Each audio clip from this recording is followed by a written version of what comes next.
As many had issues across the entire county, I want to share with the community one particular instance that happened in my district, which will lead to my final comment. On Thursday, I had a young 6th grade little girl dropped 3.1 miles away from her home at a 7-Eleven and told to walk home on 610 on the west end, where there is no sidewalk. It is actually one of the top 10 most dangerous parts of Stafford County in regards to the roads. Thank God this girl had a cell phone with her, and she called her mother instead of listening to the person who told her to walk home. Our residents deserve answers. Our board deserves answers. We fully funded the school board this year. They have said multiple times at the school board meeting that this was not a result of funding. So I want to know what happened. The parents want to know what happened. We deserve to make sure that this never happens ever again.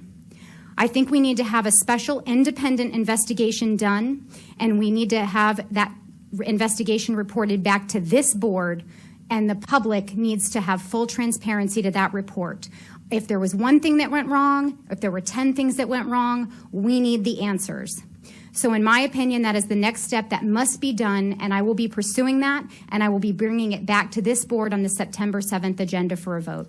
That concludes my comments. Normally, the last 7 days at this time, I've been standing outside. I had, as a voluntary action, I help with the parents dealing with traffic. Normally, it's just I volunteer with helping students find their bus. But this year, when I went out a week ago yesterday, there were no buses in our bus loop. There were just cars all the way up and down Courthouse Road. And so ever since then, before and after school, I have been voluntarily going out there to help try to keep the traffic off of Courthouse Road and get parents in and then out as safely as possible. Also, I do this so I can listen. I always find listening very beneficial. And many students and parents are very frustrated that a basic fundamental bond that is there, that the school division is supposed to get your student to and then home from school in an efficient, competent manner, has been destroyed in the last week. And so many of them are looking at other alternatives other than the normal public school system, which is rather disappointing. Some students have missed every first period for the entire first week of school. Transfer students have missed classes and or been stranded at other schools, and parents having to go and pick them up. Let me make a couple things very clear. Members of this board have strongly been pressing to give that the school division, which makes the decision, we don't, but we've been strongly encouraging them, at least for the time I've been on, and I understand from watching some of the other members who've been on longer, to compensate bus drivers in a more reasonable manner.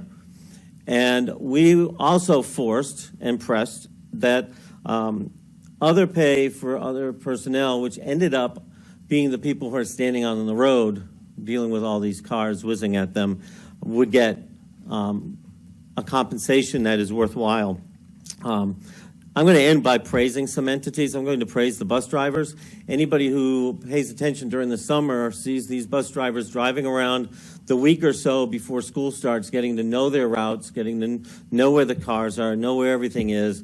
And many of these bus drivers have had additional routes thrown at them at the last minute. Some of them have 3 or 4 or 5 routes given to them in the span of less than a week. And they're still coming back, so we appreciate that aspect. And we appreciate that what they're trying to do to try to get children to and from school safely.